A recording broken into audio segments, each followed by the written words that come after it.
biggest one ever made. What do you have to accomplish today? Hi, Tom. Oh, nice to see you, though. How are you? How are you?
Thank you all very much. You have any questions? You gonna come down on steel and aluminum? Excuse me? You gonna come down on steel and aluminum or other parts or anything? Well, we're in great shape. It was made with UK. The Prime Minister did a great job. You know, they've been trying to make that deal for 12 years, and he got it done. So everybody respects it. It's going to be a lot of jobs for here, and great for America. And, you know, in terms of even the relationship, our relationship is unparalleled, but it keeps it even closer. You know, when you're able to have a good trade deal, it keeps it even closer. Is there a better duty to be done on whiskey and tariffs? Whiskey? Well, we'll talk about that. I didn't know whiskey was a problem. I'm not a big whiskey drinker, but maybe I should be one of them. The 10% tariff, Maybe is I'll that have a some floor? whiskey today. Is the 10% tariff a floor? Well, we're going to take a look at it. What about former We'll take Mr. a look. President? We want to make the Prime Minister happy. We want to make, by the way, your First Lady, I would say First Lady, she's a respected person all over the United States. I don't know what he's doing, but she's very respected. As respected as him. I don't want to say more, I'll get myself in trouble. But she's a great woman and very highly respected. What do you have to say on Gaza today? What do you hope to accomplish? Yeah, well, we've, as you know, given a lot of money to Gaza for food and everything else. A lot of that money is stolen by Hamas, and a lot of the food is stolen. But we're very much involved, and I think it's one of the main reasons for our meeting today. Yeah, we're going to be discussing it today. We'll be talking about Gaza. Do you get ceasefire talks going again? Well, we want to get it going, but as you know, with Cambodia, they just announced a very big peace. That was going to be a very bad war, and so we're honored we got involved, and it's essentially settled. I think they're going to be settling it today, so it went for a few days. That was going to go on for years. That could have gone on for years. Millions of people could have been killed. We ended the war, and we're very happy about it. The Prime Minister says that recognising the Palestinian state will be a concrete step towards a lasting peace. Do you agree with his position? Well, I'm not going to take a position. I don't mind him taking a position. I'm looking for getting people fed right now. To me, that's the number one position. Because you have a lot of starving people. You have people that, the United States recently, just a couple of weeks ago, we gave $60 billion. That's a lot of money. No other nation gave money. I know the Prime Minister would if he knew about it, and he really knows about it now because we're going to be discussing it. But we gave $60 million. Nobody said even thank you. Thanks. Somebody should say thank you. But other nations are going to have to step up. When I spoke to Ursula yesterday, she said that the European nations are going to step up very substantially too. Can you discuss the importance of free speech today? Well, free speech is very important. I don't know if you're referring to any place in particular. Perhaps they are, but we've had free speech for a very, very long time here, so we're very proud about that. Well, what's your advice on the small boats crisis, Mr. President? How would you deal with it? What's your advice on dealing with the small boats crisis in this country? The small boats crisis. It's about the boats coming over the channel, so we're taking a lot of action to stop people coming over the channel who shouldn't be here. Stopping them coming in the first place. Well, immigration is a big factor, and I think, frankly, if they're coming from other countries and you don't know who they are, and are they coming from prisons? We have them where they came in from prisons. We're moving them all out. We had a border last June, just recent, last month. We had 0 people come into the country, 0, other than coming through legal means. If you're stopping immigration and stopping the wrong people, I give my hats are off to you. You're doing not a good thing, you're doing a fantastic thing. So I know nothing about the boats, but if the boats are loaded up with bad people, and they usually are, because other countries don't send their best. They send people that they don't want, and they're not stupid people, and they send the people that they don't want. And I've heard that you've taken a much stronger stance on immigration. Yeah, we've done a lot of work stopping them coming. We just signed an agreement to return them, and we've returned 35,000, in fact, under the first year of this Labour government, of people who shouldn't be in this country. So we're very pleased that we're getting on with returning people who've got no right to be here. That's great. As somebody that loves this, I love this country. My mother was born in, as you know, my mother was born in Scotland, and it's an incredible place, a beautiful place. And if that be the case, I congratulate you. That's exactly, because Europe is a much different place than it was just 5 years ago, 10 years ago. And they've got to get their act together. If they don't, you're not going to have Europe anymore as you know it, and you can't do that. This is a magnificent part of the world, and you cannot ruin it. You cannot let people come in here illegally. And what happens is there'll be murderers, there'll be drug dealers, there'll be all sorts of things that other countries don't want.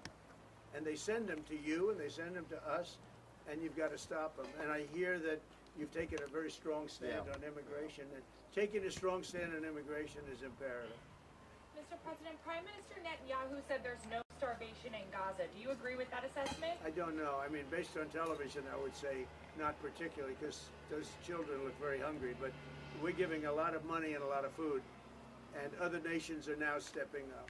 I know that this nation is, right It's here. a humanitarian crisis. Right. It's an absolute catastrophe. Do you think Israel has Nobody wants to see that, and I think people in Britain are revolted at seeing what they're seeing on their screens. So we've got to get to that ceasefire, and thank you, Mr. President, for leading on that, and also to just get more and more aid in. And again, America's done a lot on this. A lot of countries have done a lot. We're now working with Jordan on getting direct aid drops in, but this is a desperate situation. Mr. President, do you think Israel has done all it can do to avoid civilian casualties in Gaza? Well, I think nobody's done anything great over there. The whole place is a mess. It'll get straightened out, but it's a mess. They have to get food, and meantime, food and safety right now.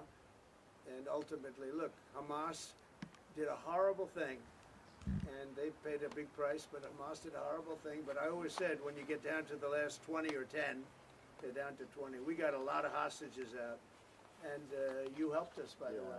Yeah. But we got a lot of hostages out over the last 6 months that I've been in. I've been in office for 6 months now. And these hostages have been, many of them have come to the Oval Office and they've thanked me so profusely. I said, you don't have to thank me. I did what I have to do. But I always said, when you get down to the final 20, they won't release them because that's like their shield. Very unfair. And so something's going to have to be done. And they were really unwilling to talk. But I've said that. You'll get down to the final 10 or 20. It turns out to be 20. I thought that would be the number. I said, they're not going to be dealing with us. And, many of the hostages are now dead, you know that. And parents come up to me, a woman came up to me 2 weeks ago. She just wants her son back.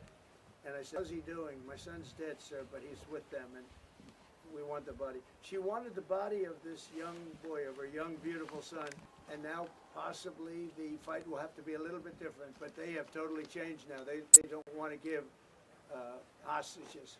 Very unfair. You have 20 living people, in this case living. You have many dead people too that they want to get out. A long time as well. Yeah, they have 20 living people, and I told Israel, I told Bibi that you're going to have to now maybe do it a different way. Do you think a ceasefire is even possible, Mr. President? Yeah, a ceasefire is possible, but you have to get it. You have to end it. You're talking about with Israel. You're talking about there, because we have many ceasefires going on. The whole world is. If I weren't around, you'd have right now 6 major wars going on. India would be fighting with Pakistan. You see what we just did yesterday with 2 nations that we're trading with. And during the trade, I said, I'm not going to do any trade deal unless you guys settle your differences. And we got it settled in 24 hours. I mean, they just announced it was settled, which was a tremendous thing. But Serbia, Kosovo is another one. We have many hotspots that were at war. I think a very big one was India and Pakistan, because you're talking about 2 nuclear nations. That was a very big one. And we get help from the UK. The Prime Minister's help. We have cases where we specifically need the help because somebody comes from here that you're aware of, and when you come from a country, you can do things. And I call up the Prime Minister, and all of a sudden, he's able to do things. True also with other presidents and prime ministers, but we've done it. Nobody's ever done what we've done. We have 6 different major if you take a look at Rwanda and the Congo, Republic of the Congo, they've been fighting for 31 years, 8 million people dead. It was going on. Nobody could go to that part of Africa. They were being killed. If you even walk there, you're being killed with machetes. And it was a violent situation. And I was able to, they liked Trump. They wanted to make a trade deal with Trump. They wanted us to take their rare earth. They want to give us their rare earth. And I got to know the leader of the Congo. I got to know both of them indirectly. And I called him. I said, let's end the war. I don't want anything until you end the war. And we ended the war. As you know, the foreign ministers came up 2 weeks ago, and the leaders are going to be coming very shortly to Washington, Rwanda and Congo. I mean, that's another one that we did. So we've done a lot. It's an honor to do it. It's not hard for me to do it. And I use, not in all cases, but I use a combination of knowing them a little bit, or in some cases knowing them a lot. I knew, the leaders of Pakistan and India. I know them very well. And they're in the midst of a trade deal, and yet they're talking about nuclear weapons. I say, this is crazy. So I said, I'm not doing a trade deal with you guys. And they want the trade deal. They need it. I'm not doing a trade deal with you if you're going to have war. And that's a war that spreads to other countries. You'll get nuclear dust.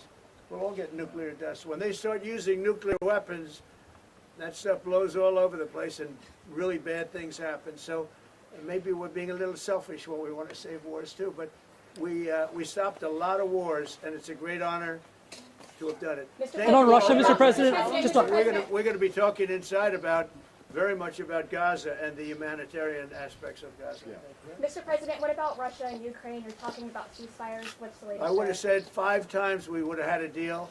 I've spoken to President Putin a lot. I got along with him very well. But 5 times, and every time 4 times maybe. But we've had discussions. You and I have had discussions. Yeah. We thought we had that settled numerous times. And then President Putin goes out and starts launching rockets into some city, like Kiev, and kills a lot of people in a nursing home or whatever. You have bodies lying all over the street. And I say, that's not the way to do it. So we'll see what happens with that. I'm very disappointed. I'm disappointed in President Putin. Very disappointed in him. So we're going to have to look, and I'm going to reduce that 50 days that I gave him to a lesser number because I think I already know the answer what's going to happen. Okay? Mr. President, thank you very much, everybody. We'll see you later. Hold right here. Hold your hand.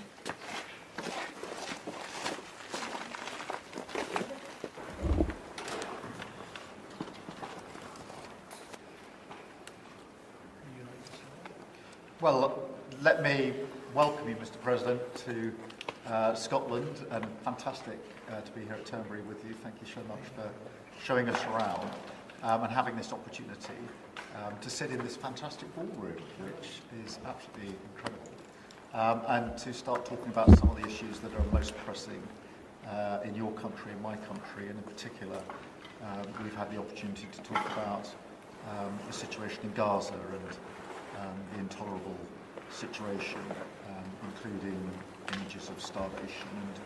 And I think both of us know that we have to get to that ceasefire and we have to increase humanitarian aid in. And thank you for what you've already been doing, are doing, and are committed to, because without you, this would not be capable of resolution.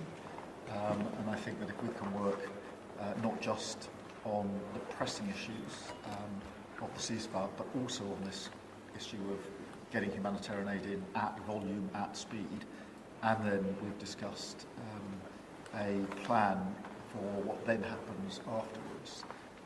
I think we can do our very best to alleviate what is an awful situation at the moment. So thank you very much for the discussion we've had so far and the discussion we're about to continue on that really important issue. But it's fantastic to be here. Thank you for your hospitality and to see this amazing golf course. I'll invite you to a football ground at some stage and we can exchange sports.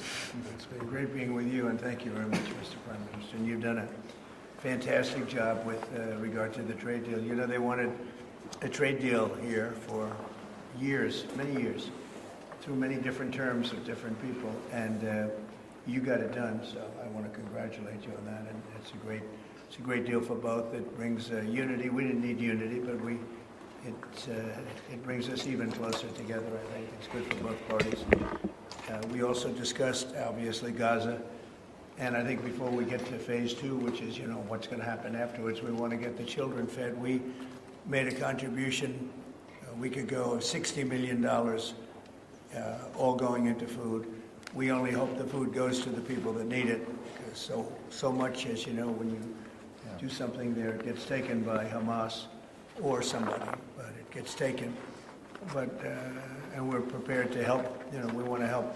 It's a terrible situation.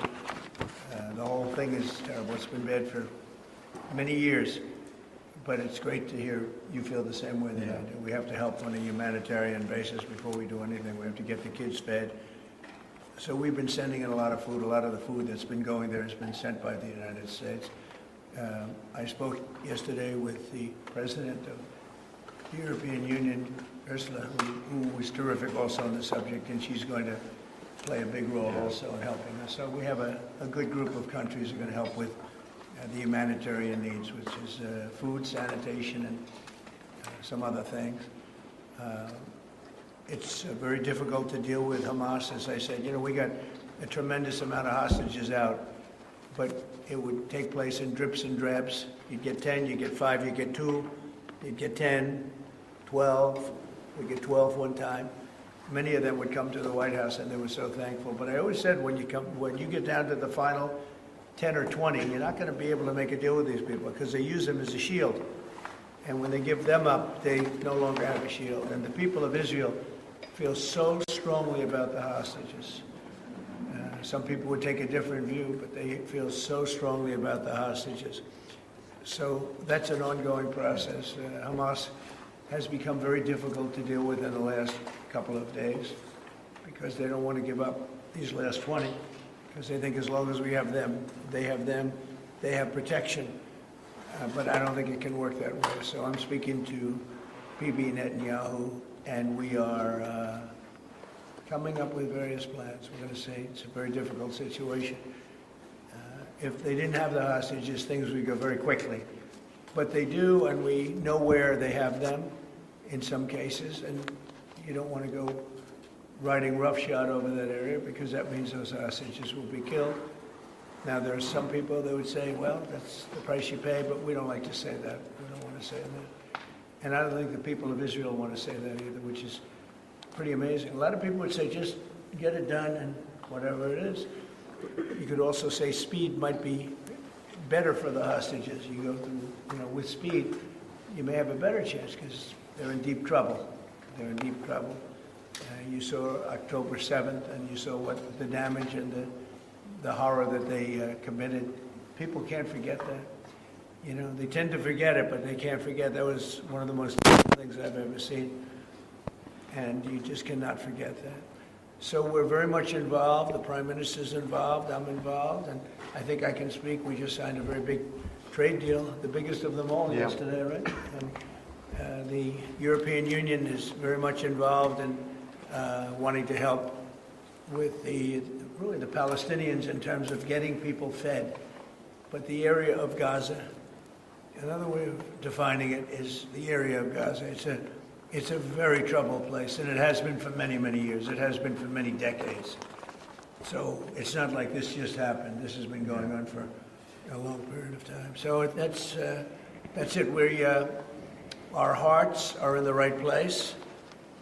We have some good news because the recent war that you just saw, they just announced, I see, the newest of the 5, now this would be 6 that we've stopped. I've stopped 6 wars in the last, I'm averaging about a war a month. But the last 3 were very close together. India and Pakistan and a lot of them. Congo was just, and Rwanda was just done. But you probably know, I won't go into it very much because I don't know the final numbers yet. I don't know.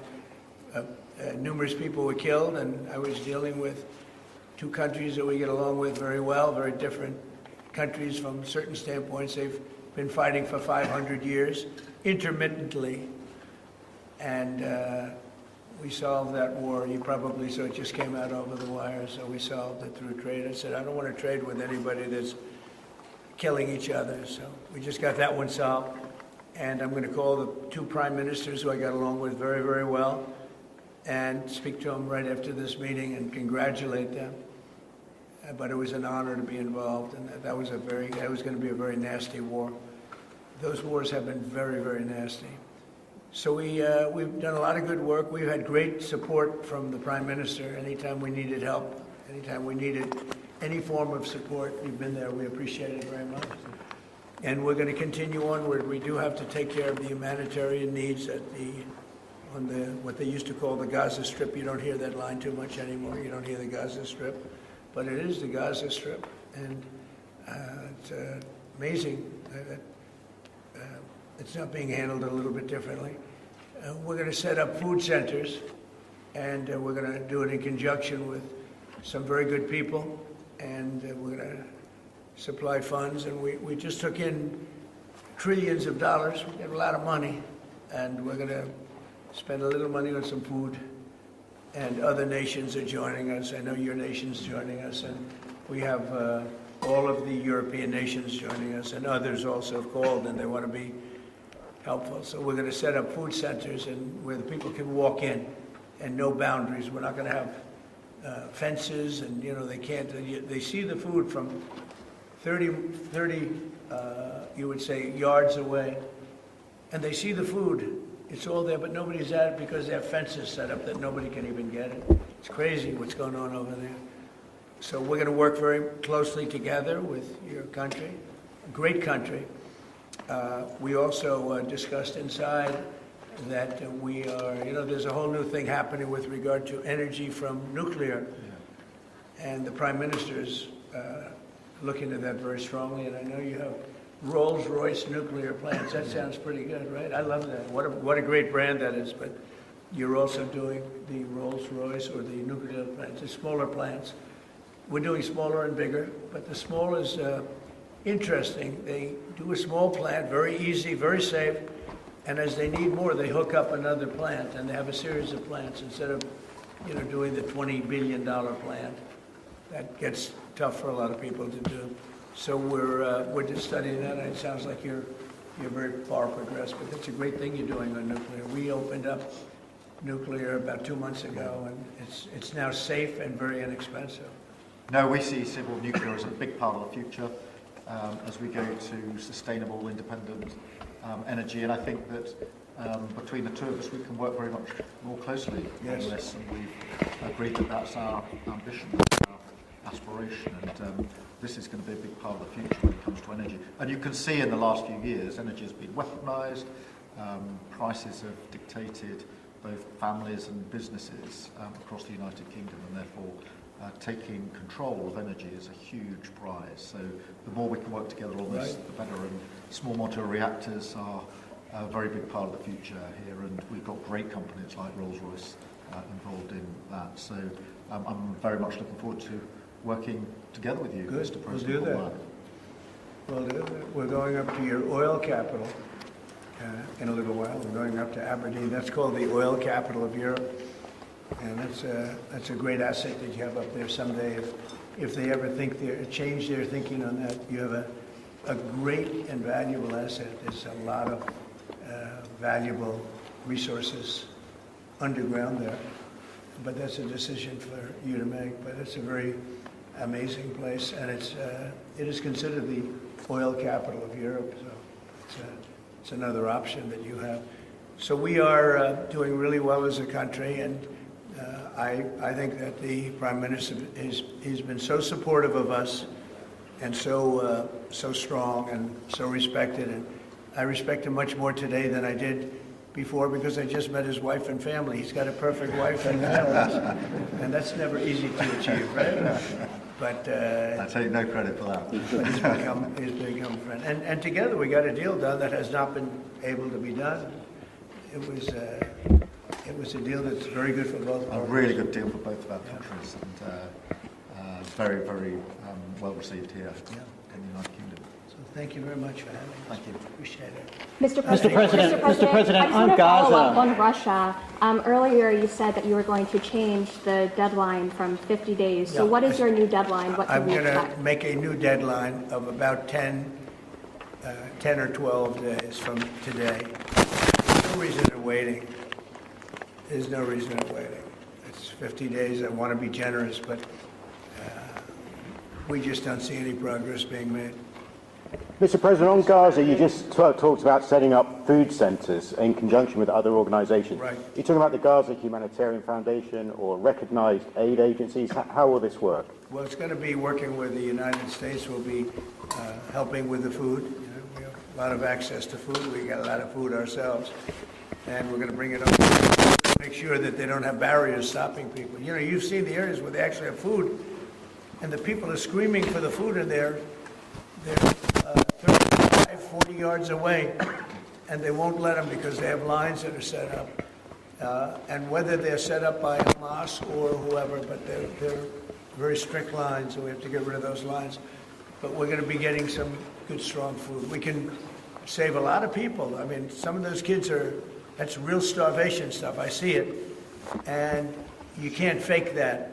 So we're going to be even more involved. We did some airlifts before, some airdrops, and the people are running for it. And the Prime Minister is going to help us. They're very effective with that. You've done that before, and for many, they've done that for 100 years very well.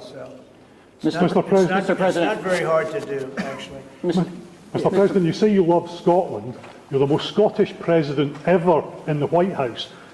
Is there a better deal to be done for Scotland, for Scottish industry, in the deal that you've done with the Prime Minister? Whisky, for example. Well, I have great love for Scotland. You know, my mother loved Scotland, and she loved the Queen. I don't know, I might hurt myself by saying that the monarchists are going to like it. Some other people, but she loved the Queen. Whenever the Queen was on television, she wanted to watch. And she would come back religiously. She'd come back to Scotland once a year with my sister Marion, primarily, and sometimes my sister Elizabeth also. But they love this part of the world. And, you know, we're talking about the Isle of Lewis. We're talking about serious Scotland. That's serious Scotland. There was no doubt about it. So, yeah, it gives me a feeling, you know, it's different. You go to another country, you have no relationship to it. You got to like maybe the head of the country or something. But it's different when your mother was born here, Stornoway, right in Stornoway, a beautiful little place. So is there a better deal to be done? Is there a better deal to be done for Scotland, for whisky, for example? Because of your love of Scotland, is there a better trade deal to be done for Scottish businesses like whisky? Well, I assume when we do our trade deal overall, a lot of it comes to Scotland, I hope. Maybe all of it should go to Scotland. It's a very good deal for the whole United Kingdom. We've already achieved great things under the deal, and we'll achieve even more as we work together. Mr. President, a lot of it is going to Scotland. I mean, I do know that, but I mean, we're dealing with the UK. But a lot of it comes to Scotland. And, you know, I was very particular. This is a part of the world I want to see thrive. It's going to thrive. Mr. President, back to Gaza.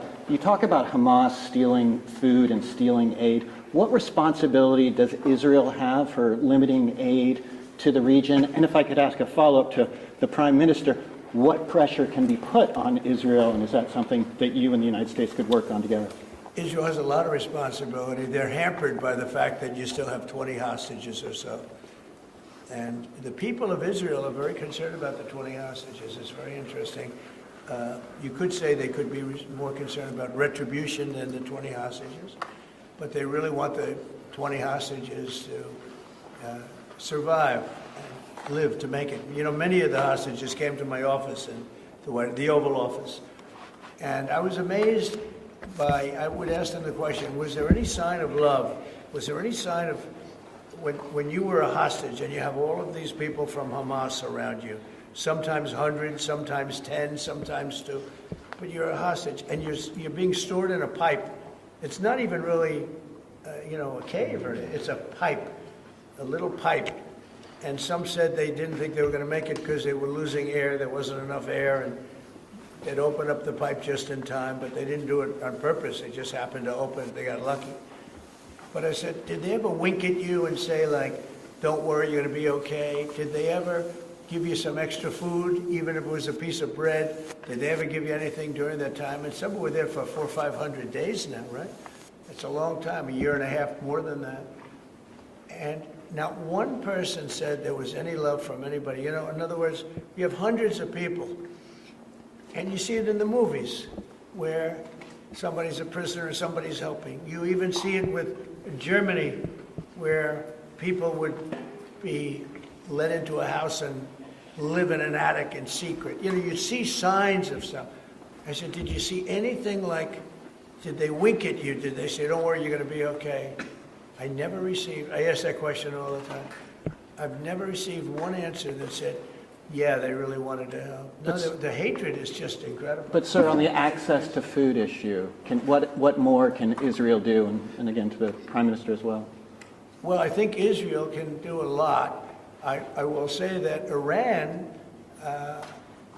I think, interjected themselves in this last negotiation. Can you imagine the beating they took? We wiped out their nuclear possibilities. They can start again. If they do, we'll wipe it out faster than you can wave your finger at it. We'll have to do that. We will do that gladly, openly and gladly. They've been saying, Iran's been sending out bad signals, I'll tell you. For a country that just got wiped out, they've been sending very bad signals, very nasty signals. And they shouldn't be doing that. They shouldn't be doing that. They were talking about things that they shouldn't be talking about. They were interviewed on a recent show, and the foreign minister saying things that he shouldn't be talking about, shouldn't be saying. And I think they got involved in this negotiation, telling Hamas and giving Hamas signals and orders, and that's not good. That's not Prime Minister, I would say, look, we need to get the hostages out. They've been held for a very, very long time, and we must always start from there. But also recognise the situation on the ground in Gaza is absolutely intolerable, and I think that certainly speaking for the British public and myself, those images of starving children in particular are revolting, and there's a sense of revulsion in the British public at what they're seeing, and they know, and we know, that humanitarian aid needs to get in at speed, at volume. Yes, some can be airdropped, and we're working with others, with the US, with Jordan on that, but the trucks need to get in, because that's the only way you can get the volume in. And we do thank the President for the work he's done to try to get to a ceasefire, which we desperately need, but also to put aid in to the region. There needs to be much more of that. We need to galvanise other countries in support of getting that aid in. And yes, that does involve putting pressure on Israel, because it absolutely is a humanitarian catastrophe now.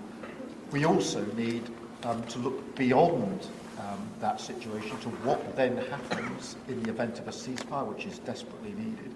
And that's why I'm really pleased that we're having a discussion about what a peace plan would look like after that, the component parts of that.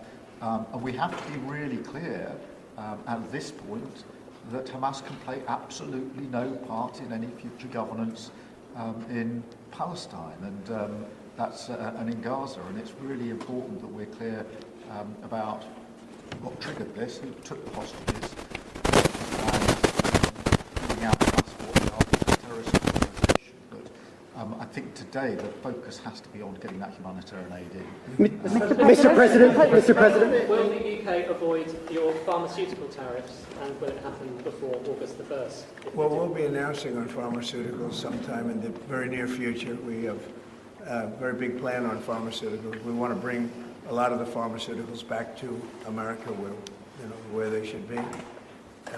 If you look at COVID, it sort of taught us a lesson. We were getting our pharmaceuticals from other countries. We almost didn't make any.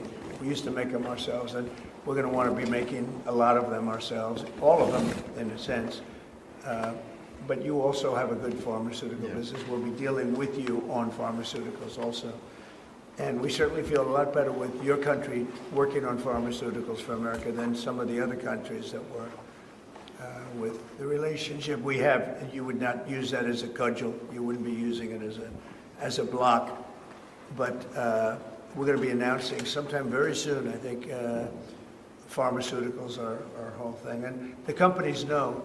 And drug prices are going to be coming down very substantially in the U.S., very, very substantially. And that'll happen very soon. Mr. President, we can all sense your frustration with Vladimir Putin. Sorry, we can all sense your frustration with Vladimir Putin. Yeah. Do you think he has been lying to you about his intentions in Ukraine? Well, I don't want to use the word lying. All I know is we'd have a good talk, and it seemed on, let's say, 3 occasions, it seemed that we were going to have a ceasefire and maybe peace, and you divide it up and you do whatever you have to do, that obviously to get to the end. And all of a sudden, missiles are flying into Kiev and other places. And I say, what's that all about? I spoke to him 3-4 hours ago, and it looked like we were on our way, and then I'd say, forget it, and I'm not going to talk anymore. You know, this has happened on too many occasions, and I don't like it. I don't like it. Mr. President, you have a successful social media site. There are new powers here to censor your site, state-mandated powers. To censor my site? To censor your site and Twitter Truth? and Facebook. Truth? I mean Truth. Is that okay? Well, I don't think he's going to censor my site because I say only good things. Will you please uncensor my site? Yeah, we're not censoring anyone. We've got some measures which are there to protect children, in particular from sites like suicide sites. We've had too many cases in the United Kingdom of young children taking their own lives, and when you look through their social media, they've been accessing sites which talk about suicide and encouraging, if you like, children down that road, and that is what we want to stop. There's nothing about censoring free speech. But that treats all adults like children. This country is a proud... But that can treat all adults like children. Free speech in this country has been for a very long time. We're very, very proud of it. We will protect it forever. But at the same time, I personally feel very strongly that we should protect our young teenagers, and that's what it usually is, from things like suicide sites. I don't see that as a free speech issue. I see that as a child protection issue. We actually passed a bill in Congress, headed up by my wife, actually, Yeah. which was to pull bad stuff out having to do with children, because it is a problem.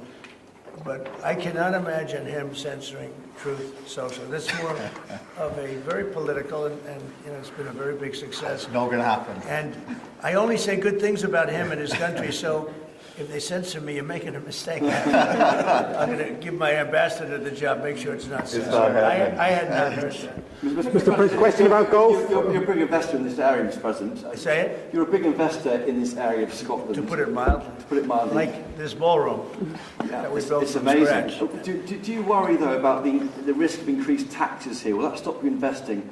And do you have a message last night on the soccer to the English Lionesses who won the European trophy? So I think that I have a theory that low taxes bring growth. We just passed a big tax cut bill, the biggest bill in the history of our country, actually. And one big, beautiful bill. I used to call it the great one big, beautiful. We got the word great out. But it's actually called the one big, beautiful bill. It's essentially a very large tax cut bill for everybody. And our country's pretty soon, I think I can say it right now, our country's never done better. We had a country that was dead. It was dead 6 months ago, a year ago. Leaders from NATO, we had a very successful meeting at NATO. Your prime minister was there. It was an unbelievable love fest with all of those countries. And they agreed to go 5% and all the things. Very smart to do. But many of the leaders said, essentially, they said, your country was dead 1 year ago. 1 year ago, we had a dead, and we did. We had a dead country. We had a president who didn't know where the hell he was. We had horrible, horrible people running our country. I think they were sick people, actually, sick. You talk about censorship. Those are big. That's all they did was censor. And they didn't know what to do, and they had high taxes. They wanted more tax, total censorship, transgender for everybody, men playing in women's sports, everything bad they wanted, and they still do. That's what they still do. That's why they're down at 15% or something. I saw it today, the lowest that the other part of the Democrats have ever been. But no, I find that when you lower taxes, you get growth. I will say this area, and the Prime Minister hasn't been here very long, in all fairness. I think he'll be a tax cutter. But I find that as we cut taxes, we did more business. In my first tax bill, we cut taxes from 39% down to 22%, and we ended up at the end of the first year, when it was still a little raw, we ended up taking in much more revenue than we did at 39%. It was pretty amazing. And we're taking in a lot of revenue right now, and this was an additional tax cut. So I find, for whatever it's worth, tax cuts are very good. Mr. President, you moved up the deadline, now 10 or 12 days. Is the sanction the same that you're going to slap a 100% tariff on anybody who does business with Russia? So what I'm doing is we're going to do secondary sanctions, unless we make a deal. And we might make a deal. I don't know. You don't know. It's we've done so many peace deals. This is the one I started out with. And, I know President Putin called me. He wanted to know if I could help him with Iran. I said, no, I don't need your help with Iran. I need your help with Russia. And so that's the one deal that continues to linger. And, we're losing 5,000. They're losing. I'm not losing. You're not losing. But 5,000 Russian and Ukrainian kids a week are dying. And that's not mentioning the people that are dying also in towns where, he's lobbing missiles into certain towns like Kiev. And he's got to make a deal. It's too many people are dying. It's a really bloody war. And the 5 and now, they're really telling me that number is obsolete. It's like 7. That's terrible. So you have 7,000 Russian and Ukrainian soldiers dying every single week for no reason whatsoever. So You would think, based on common sense, you would think he'd want to make a deal. We'll find out. No communications. Mr. President. Publicly, have you had any other, through any channels, conversations with the Russians reiterating this? In what? Reiterating this new pressure and deadline. Yeah, and we're going to have a, yeah, I mean, well, you're the press. I'm reiterating it to you. Yeah, I'd say 10 to 12 days. I'll announce it probably tonight or tomorrow. But there's no reason to wait. If you know what the answer is going to be, why wait? And it would be sanctions and maybe tariffs, secondary tariffs. You know what a secondary tariff is. And look, the Russian economy, I don't want to do that to Russia. I love the Russian people. They're great people. I don't want to do that to Russia. But this thing, they're losing a lot of Russians. They've lost 1 million Russians. And that's the, sons, that's the sons and daughters of Russian families. They leave the house, they go, bye mom, bye dad, and then they get blown away. And Ukrainian too. Look at Ukraine. It's a disaster what's happened there. But it continues to go on. As you know, we made a deal where the European Union is essentially involved, but it's NATO, and we're supplying weapons to NATO. NATO's now paying because the United States, because of Biden's in for $350 billion, the European nations are in for about $100 billion. It should be the opposite way, by the way, because we have a big ocean in between. It should be the opposite way. But I think that eventually something's going to happen. It should happen fast. So many people are dying. When I settled out with Congo and Rwanda, they lost almost 8 million people. And it just made so much sense. And if I didn't get involved, they wouldn't have done it. They weren't even thinking about settling it. It was just going on forever. And nobody could go into those territories because they'd get killed. They'd get killed. And now they have I hear it's a whole different ballgame. We settled it. This is one that should be settled. Russia, Ukraine. This is one that really should be settled. Mr. President, on Scotland, Mr. President, Scotland's First Minister has today set out his plans for a second referendum on Scottish independence. Can I get your reaction to that as someone with deep ties to Scotland? And, sorry, Mr. Prime Minister, can I also get your thoughts on that? If the SNP do win a majority at next year's election, then they have a right to hold a referendum, do they not? Well, I don't want to get involved in your politics. We got enough politics of our own. I will say that I predicted what was going to happen the last time. You remember? I was opening the first course over at Aberdeen, and I was over here, and at the same time, and they asked me that question. I made a prediction. It was the day before the vote, and I made it correct. I like to be correct, but I made a correct prediction. I don't know. I do say that when they made that deal, somebody said that it was, and I remember this very distinctly, I said, could they do this all the time? There was a little bit of a restriction, like 50 or 75 years before you could take another vote. Because, a country can't go through that too much. I don't know the First Minister, but I've heard great things about him. I've spoken to him. I hear very good things about him, and I'm meeting him today. So maybe I'll have a better opinion then. And let me answer that straightforwardly, because I believe in a stronger Scotland, in a better United Kingdom. And I think that at a time like this, when it's quite clear that there's uncertainty and volatility around the world, the strength of the United Kingdom together is very important for all four nations, very important for Scotland. And that should be our priority, that focus, not on the politics, which feels like the politics of yesteryear now, at a time like this. And I think that the First Minister should probably focus more on his delivery in Scotland than on his constitutional issues, and we might have a better health service in Scotland. But at a time like this, I think the United Kingdom is always stronger as four nations. I think that's better for all four nations. I think that's how Scotland is stronger. Look at the deal that we've been able to do with the United States, a really important deal that we made just months ago. That is what the United Kingdom can do when we act as a powerful set of four nations together, and there are very many other examples. Mr. President, you toured the Federal Reserve last week, and they are set to meet this week. Do you think your visit has inspired a potential rate cut, or how do you see things shaping out this week? Well, it's interesting. I did tour it. I toured the building. Yes. And if you looked at this building, if you came here like 14, 15 years ago, we've had it a long time. It's been an honor to have Turnberry. But I was on much more opulent walls, ceilings, floors. We had to do this. And we did a very great job. I mean, you see how beautiful it is inside. Everything was saved, everything was preserved. We had ceilings that were in bad shape, they were falling down. You know, it's very old, wasn't properly maintained. Now it's brand new and beautiful, and we saved everything.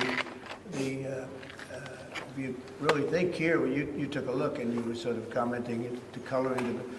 Now this is a brand new building, but if you look outside, it's equally opulent and beautiful, and we didn't do that by spending, you know, hundreds of millions of dollars in surrounding a railing underneath the area that you're painting. I mean, I've never seen that like that. Brand new, beautiful plywood, very expensive, wrapped around a figurine or a railing to preserve it. But you don't have to do that. You can just wrap a cloth, they call it a blanket, and you don't even have to do that if you're careful when you're doing the ceiling. But I don't know what they did. They'd take down a ceiling and put up a new ceiling, and the new ceiling had no opulence to it. Or they'd fix the ceiling. But I would say that all I need is a good plaster and a can of paint. And, you know, they spent $3.9 billion. And I spent a lot of money too, but it's I'd say 3.8 billion less, you know? Meaning I spent probably $100 million making this place incredible. And you were saying a lot of that was local trades.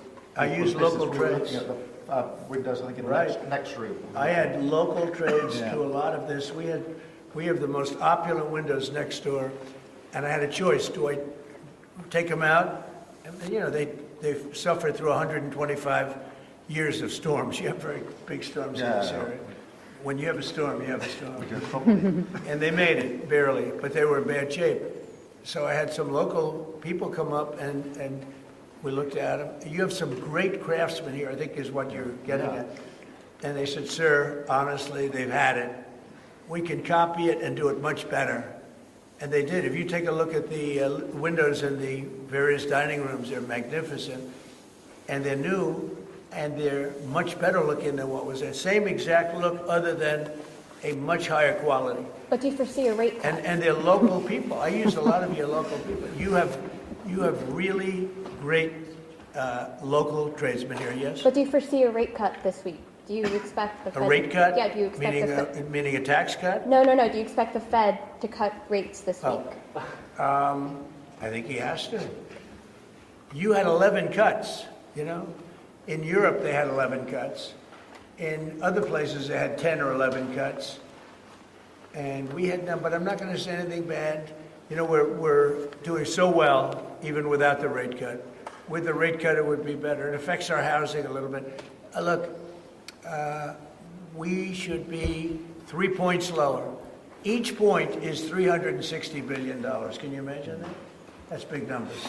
Each point, 1 point of cut, is the equivalent of $360 billion in savings. That's big stuff, you know. Those are big numbers in the U.S. Everything's big. He should cut. A smart person would cut. You know, he leaves very soon, so it's like one of those things, but I'll miss him greatly. Who will you appoint? On Turnberry, and on Turnberry, if I may, have you or will you enlist the Prime Minister in your effort to bring the Open back to Turnberry? And Prime Minister, you described this beautiful course. Do you agree with the President that it's time to bring the Open back to Turnberry? Well, as you know, that's not a matter directly for me. That's for the sporting authorities. But look, I mean, it is the first time I've been here. It's absolutely magnificent, both inside and out, and looking at the courses itself and the building. It's incredible. But the decision on the open is not a decision for me, as you'll understand. I should just pick up on the earlier question, because I for one, will say congratulations to the Lionesses. Last night, our women's football team won the Euros, well, defended the Euros, I should say, which was a really big success, and the mental and physical resilience that they showed was quite incredible. So there's a lot of bunting out today and tomorrow to celebrate them bringing that cup home. Did you get the chance to do any planning for the upcoming state visit, and how is that going to work? Where would you stay, and anything about this? Well, I'm looking forward to it. It's never been done before, twice. We had our original at Buckingham Palace, and now I guess we're going to Windsor. And it's never been done, and I'm a big fan of King Charles. I've known him for quite a while. A great guy, great person. He looks really well to me. He looks great. So we look forward to coming over. It's going to be, it was one of the most beautiful evenings I've ever seen. I hate to say it, but nobody does it like you people in terms of the pomp and ceremony. And I look forward to being here with the ambassador. Our ambassador is a very, very successful man who just wanted to do this. And I said, how are you going to be able to do that? And he's so committed to, the relationship between the countries. But he's a very great guy and a very, very successful man. So I very much thank you for doing this. Well, thank you for the honors. Mr. President, after the state visit, will you go to London, or are you worried it's no longer in London? About what? Will you visit London during the state visit, or are you worried? I will. I'm not a fan of your mayor.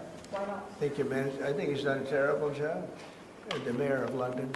But a nasty person. He's a friend of mine. No, I think he's done a terrible job. But I would certainly visit London. Yeah. Would you want Parliament to be recalled? So MP Nigel Farage has asked for Parliament to be recalled when you're there, so you can talk to the MPs. Well, I like Nigel. I mean, Nigel, as you know, is a friend of mine. Nigel's done very well. He's a friend of mine. And Keir's a friend of mine. Would you recall Parliament so that the President can talk to MPs? Well, Parliament's in recess at the time, but look, I do want to be clear. This is an unprecedented and very special state visit. This has never been done before. There'll be many elements of it that have never been seen before. So this is going to be a historic occasion, and we're all very much looking forward to it. And I was very, very pleased to be able to put forward the invitation when we were at the White House earlier this year. So this is not just a state visit. They're always incredible occasions, and this is an unprecedented second state visit. So you can imagine just how special that's going to be. The fact that it's never been done before, and that's because it's non-consecutive, and it's the only reason it could be, made it even more interesting, frankly. So it's going to be great. And being with Charles and Camilla and everybody, I've gotten to know because of 4 years and now 6 months. Gotten to know a lot of the family members. They're great people. They're really great people. And in that sense, I think that the UK is very lucky. You could have people that weren't great people. I don't know if I'd say that, but you could have people that weren't. But we're very lucky to have a royal family. They're absolutely fantastic. So we really look forward to that. As far as Parliament, if he wants me to speak in Parliament, I'll do it. There you go. But it doesn't have to be then. It could be some other time. Maybe we should save it for another time. We'll let the one visit speak for itself. But anytime, if I could be helpful, I would certainly do it. Thank you. Mr. President, on Gaza, what kind of alternatives are you considering to get the hostages out if there's no ceasefire deal? Well, there are a couple of alternatives. Some are pretty strong, but the most sensible alternative is talk and negotiation. But I said a long time ago, at a certain point, they're not going to be talking because they're going to lose their shield. The hostages are a shield for them. They did horrible things on October 7th. And the hostages are a shield. And I said, you're going to get down a number, and the number is going to be at a point where you're not going to be able to get them back unless you're going to be very energetic, or to put it a different way, unless you're going to be very ruthless and violent. It's a bad situation to be in. Very bad. Mr. President, back to Russia. Can you talk during the campaign about President Putin respecting you and that helping you have a relationship with him. Do you still feel that way, that he respects you, considering the conversations you've had that have been really nice, or is he being disrespectful? I've always gotten along with President Putin. I've had a great relationship with him. And he went through the Russia hoax too. You know, I mean, it was, we used to talk about it. We used to say, you know, it's too bad we really can't do anything between our country, because if we did, they'd say, oh, it's, you know, some. Look, I was tough on Putin because I was the one that closed up Nord Stream, and Biden came along and opened it up. I was very tough on Putin in one way, but we got along very well. And I never, you know, I never really thought this would happen. I thought we'd be able to negotiate something out. And maybe that'll still happen, but it's very late down the process. So I'm disappointed. And, you know, the funny thing is that their economy isn't that big, and it's having a hard time right now, but it's a relatively small economy. A strong military, but strong economy. And it used to be a strong economy, now it's not. He's gone through a lot. Economically, it's not easy, but it's pretty small, you know, compared to that magnificent size of that land. The land is massive. It's got, I guess, 9 time zones or something. It's a massive piece of land. Russia could be so rich. It could be so rich. It could be thriving like practically no other country. And they're holding that back because we can't. He wants to do trade deals with us. He talks about it all the time. He wanted to. And I envision that, a lot of trade with Russia. They have a lot of valuable things. When you talk about rare earth, they have serious rare earth, right? They have just about every form you can have. So, you know, Russia could be so rich right now. Instead, they spend all their money on war. They spend everything on war and killing people, and it doesn't make sense to me. I thought he would want to end this thing quickly. I really felt it was going to end, but every time I think it's going to end, he kills people. Could a meeting help, and are you considering, as been proposed, to meet in Turkey in August? I'm not, you know, I'm not so interested in talking anymore. He talks, we have such nice conversations, such respectful and nice conversations, and then people die the following night with a missile going into a town and hitting, I mean, recently, I guess, the nursing home, but they hit other things. Whatever they hit, people die. So, Adam. We've just had a sense of your differences in political persuasion where Nigel Farage and Sadiq Khan came up in conversation. I wonder if you have any advice, either of you, for a very divided, polarised world on how you make your relationship work when you come from... Not differences. I happen to like both men. I like this man a lot, and I like Nigel. And, you know, I don't know the politics over here. I don't know where they stand. I would say one is slightly liberal, not that liberal, slightly, and the other one is slightly conservative. But they're both good men. Prime Minister, I mean, we like each other, we respect each other, we get on, and we've both got a great love of our countries, of our families, and therefore there's a huge amount that we have already achieved actually together and will achieve as we go forward, leading our respective countries, and of course the relationships between our countries. Donald, we were talking about this morning, that whether it's defence, security, intelligence sharing, it's a close historic relationship. We have fought together in the past. We've always stood together. And I, for one, am very pleased that we've got such a good personal relationship between us. And I think it just shows that even if you come from different political perspectives, different backgrounds, actually there's a huge amount of common ground when it comes to what is in the best interests of our two great countries, and they are two great countries. And I think that because we focus on what's best for our countries, we get along very well, and I'm very pleased that that's the case. Mr. President, your Treasury... You know he wants to cut taxes as much as he can, and you know, politics is pretty simple. It's, I assume there's a thing going on between you and Nigel, and it's okay, you know, it's two parties. But generally speaking, the one who cuts taxes the most, the one who gives you the lowest energy prices and the best kind of energy, the one that keeps you out of wars, he's kept you out of wars, but the one that keeps you out of wars, you know, you have a few basics in And you can go back 1,000 years, 1,000,000 years, whoever does these things. But low taxes, keep us safe, keep us out of wars, no crime, stop the crime. And in your case, a big immigration component, you know, because I know that your attitude has become strong on immigration, strong on the toughness of immigration. But I think whoever's going to be, I think I won because we had a lousy president, to be honest with you. We had an incompetent president. But I won because I was very strong on immigration. Now, we had inflation. We had sort of a bad economy with this guy. We had a lot of problems, but I focused on immigration more than I did anything else. And I think I won because of immigration. I think I won because of the border. I had a bad border where millions of people were coming in to our country illegally. And as you know, in last month, 0 people came into our country illegally, 0.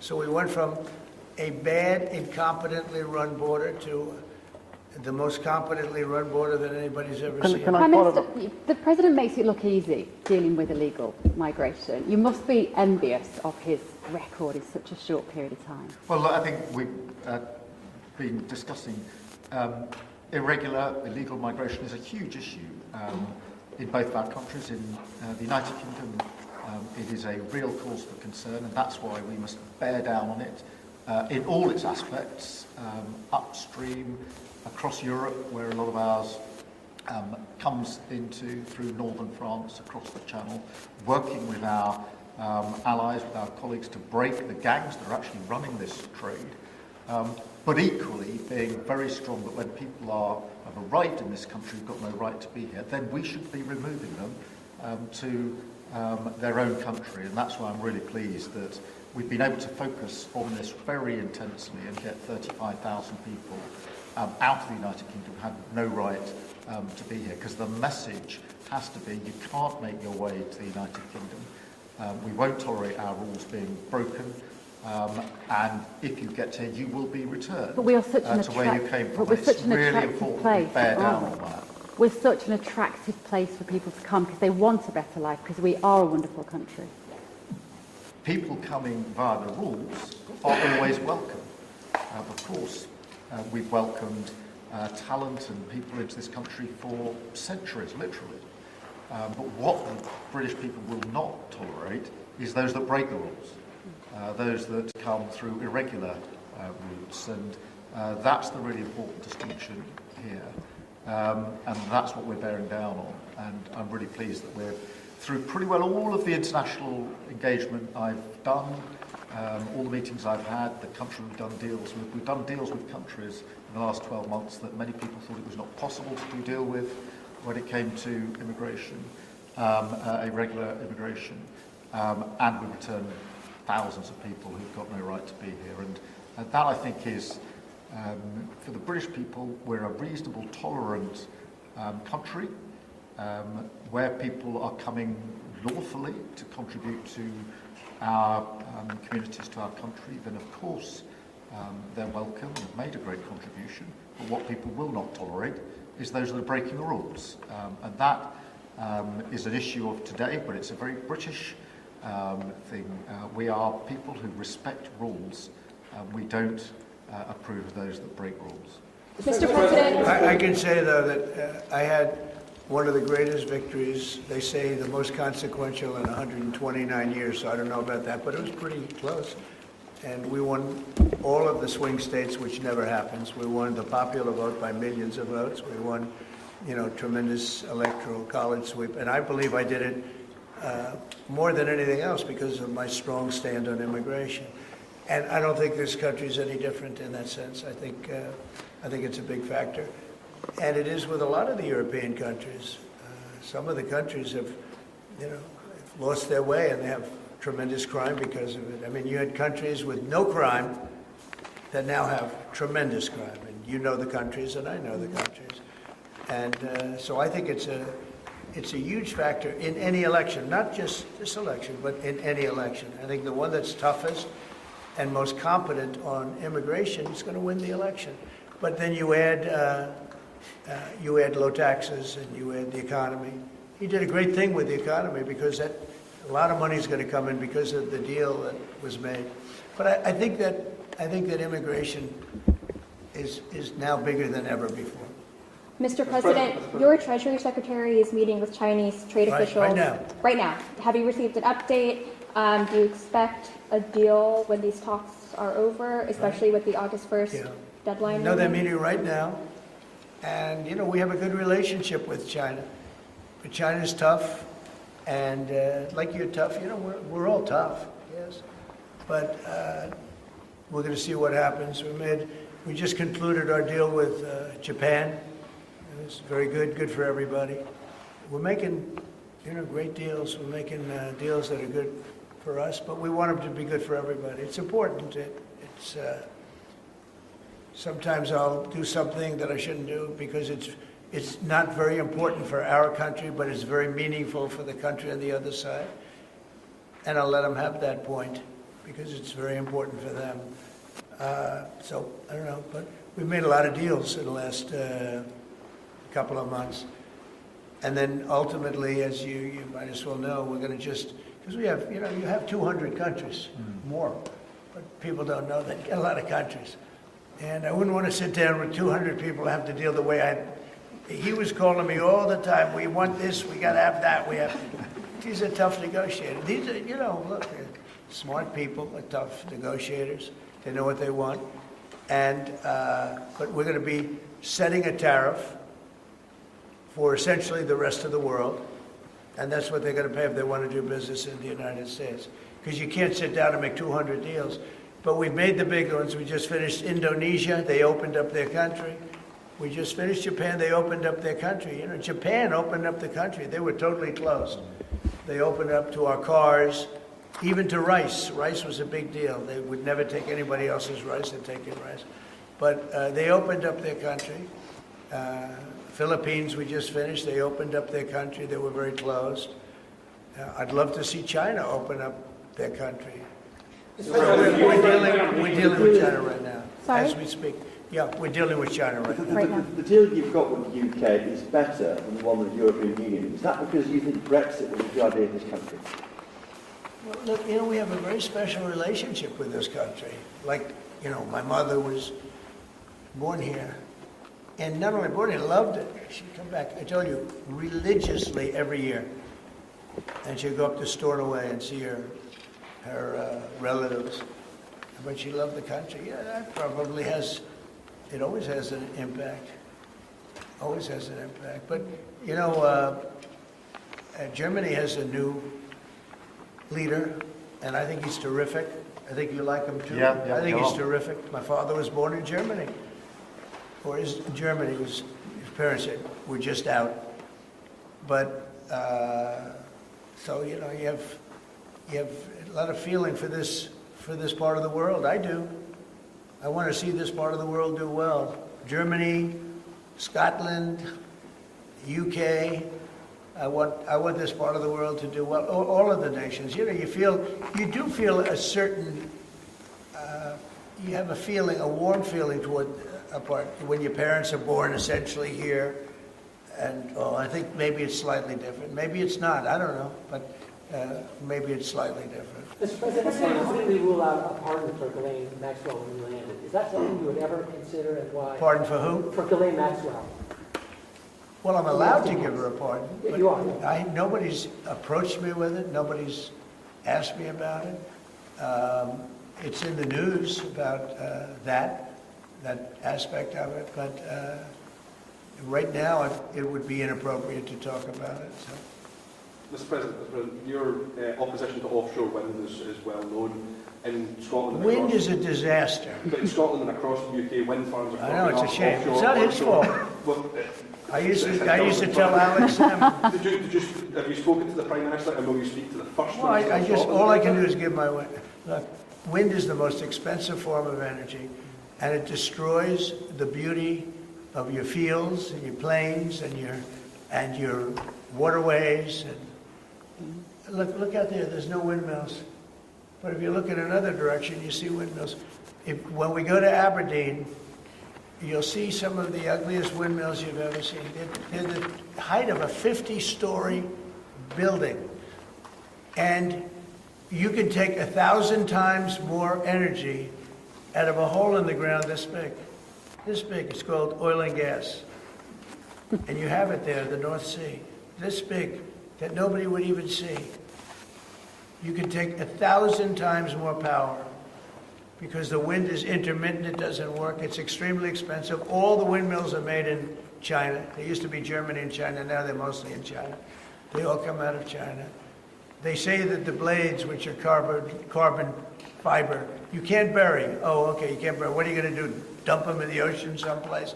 Because they only last a certain period of time. And remember, a windmill has a life of 8 years, especially when they're out in the salty sea, and they start to rot and to rust. You have to replace them. It's very hard to replace them. Wind needs massive subsidy. And you are paying in Scotland and in UK and all over the place where they have massive subsidies to have these ugly monsters all over the place. So I've restricted windmills in the United States. Now, a couple, we have, you know, the poor stupid people at the beginning, they approve them, so they have their full approvals. But I've restricted windmills in the United States because they also kill all your birds. You know, they wipe out. You know, it's interesting. If you shoot a bald eagle in the United States, they put you in jail for 5 years. And yet windmills knock out hundreds of them. They don't do anything. You explain that. So it's a very expensive energy. It's a very ugly energy. And we won't allow it in the United States. So we believe in a mix. And obviously oil and gas is going to be with us for a very long time.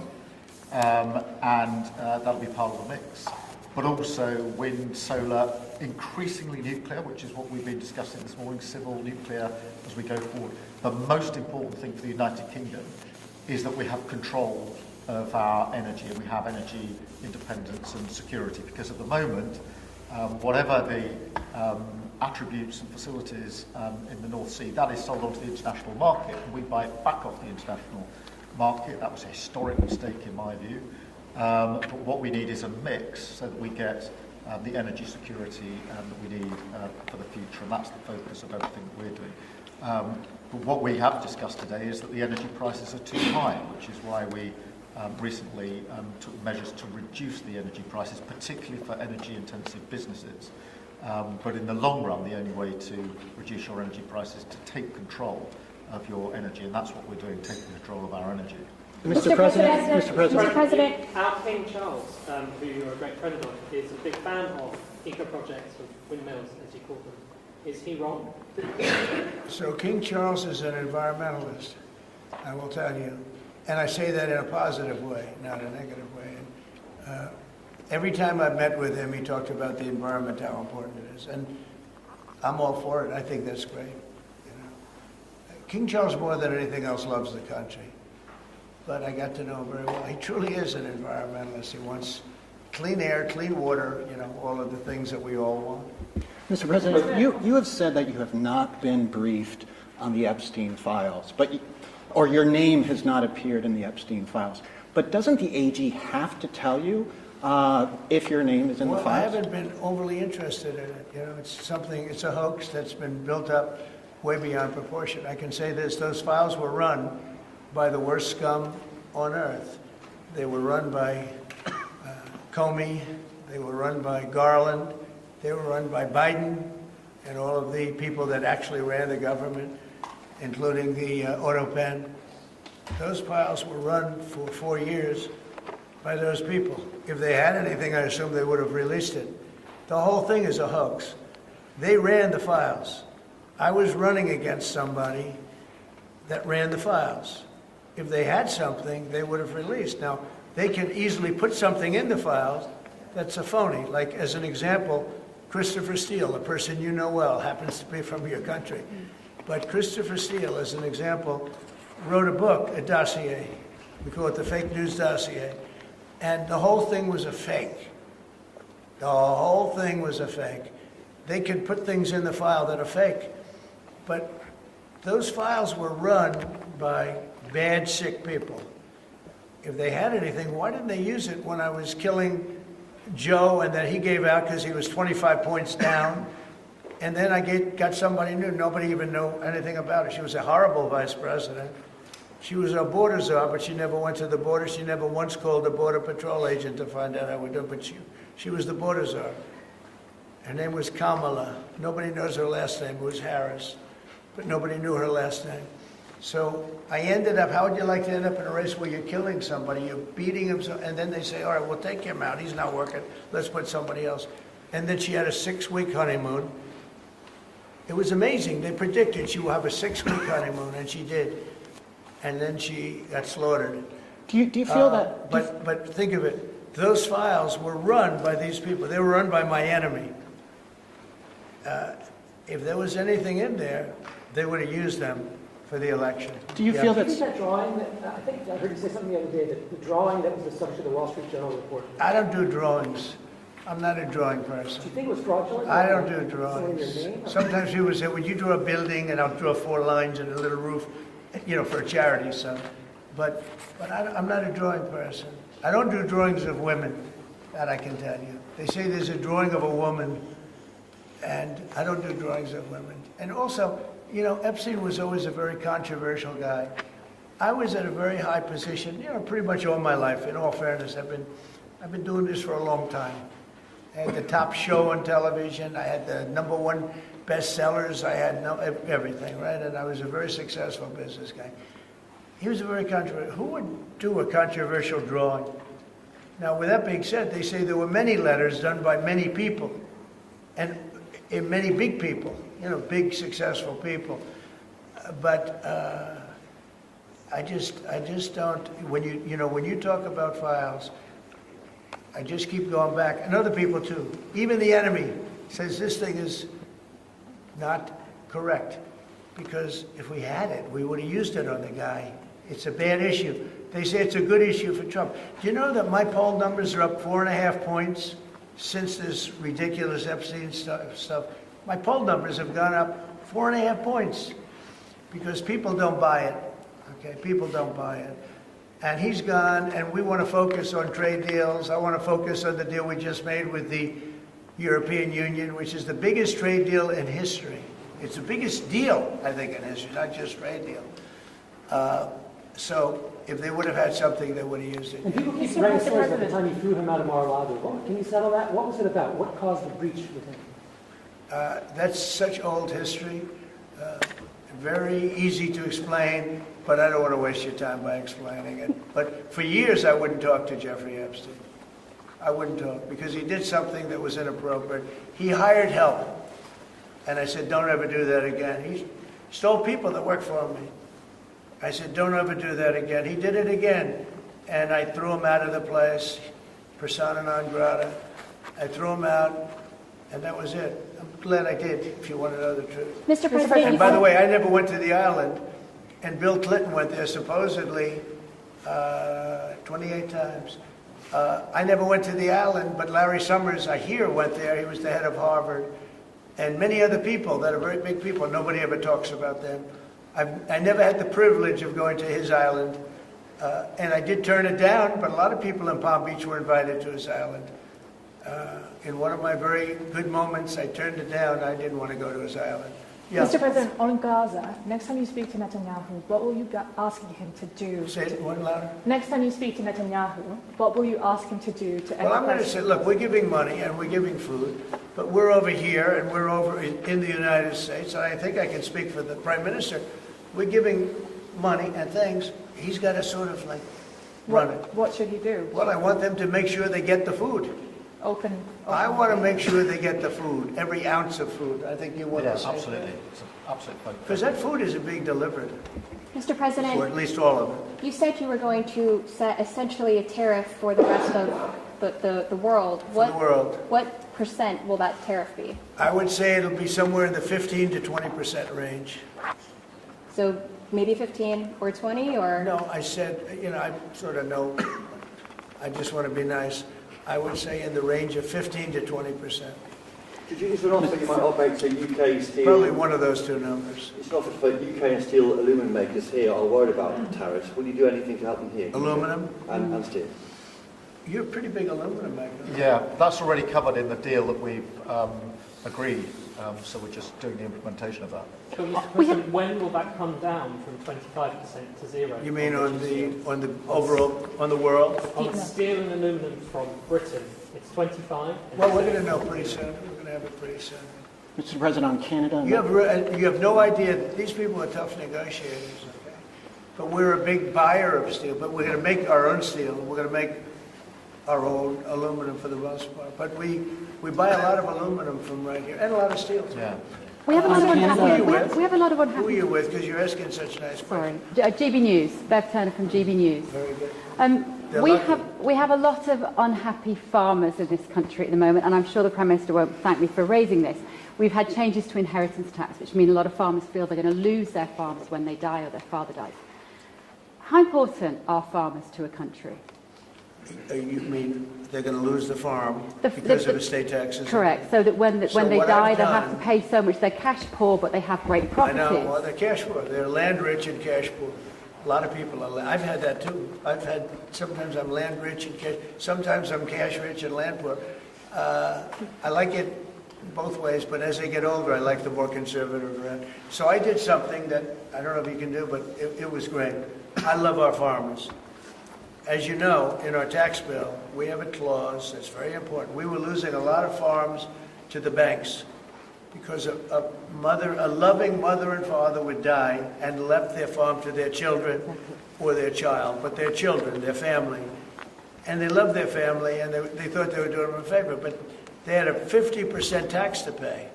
So the land would get valued and at a high number, because some of the farms were valuable, but they didn't, they couldn't quantify it. And they go out and borrow money to pay the estate tax, or the death tax as it's called. And they'd overextend and they'd lose the farm. And they'd commit suicide in many cases. We're seeing that. No. Our levels are nowhere near 50%. They're not 50%, but the dissatisfaction is real. We've just introduced where it's paid over many years, works out that's about good. An extra 2% a year over 10 years. So it's not at those levels by any stretch of the imagination. But the other thing that we've done, as you know, is make sure that we've got a pathway for farmers that actually increases their year-on-year income, which is the most important thing. And in all of the deals that we do, we ensure that our farmers are the central focus for much of it, particularly in agriculture, including in the US deal, because I don't think we can go on for years saying that it's acceptable for farmers to have a year-on-year income which isn't sufficient. We've got to fix that problem. We can't simply live with that problem, so it's a very different situation. Well, we ended the estate tax. There is no estate tax on farms. Maybe you could do the same. So when a parent leaves their farm, because again, a lot of these farms, they don't make a lot of money, but it's a way of life, and they love their way of life, and they love that dirt. That dirt is the most beautiful thing they've ever seen. They love it. I mean, they're farmers. They love doing it. They don't know how to do anything else, but they don't want to do anything else. I speak to farmers. I say, "Would you like to live in my penthouse in Manhattan? It's always beautiful." No, sir. I want this farm. And what happens is, we were losing a lot of people to suicide. They'd borrow money to pay the estate tax, and they were not able to pay it. And some banks are ruthless; they wouldn't do anything, and they would end up committing suicide. We have totally ended the estate tax in those situations. So there's no estate tax. So when a parent leaves the farm to the kids, they don't have to worry about their local, possibly unfriendly banker coming in and stealing their farm. Mr. President, back to migration, one of the hot flashpoint issues in Britain is migrants being housed in hotels and people in the local communities not feeling safe. Is that an appropriate place to be housing migrants? Does Britain need its own version of the alligator Alcatraz? Anybody illegally should not be allowed in the country. Thank you.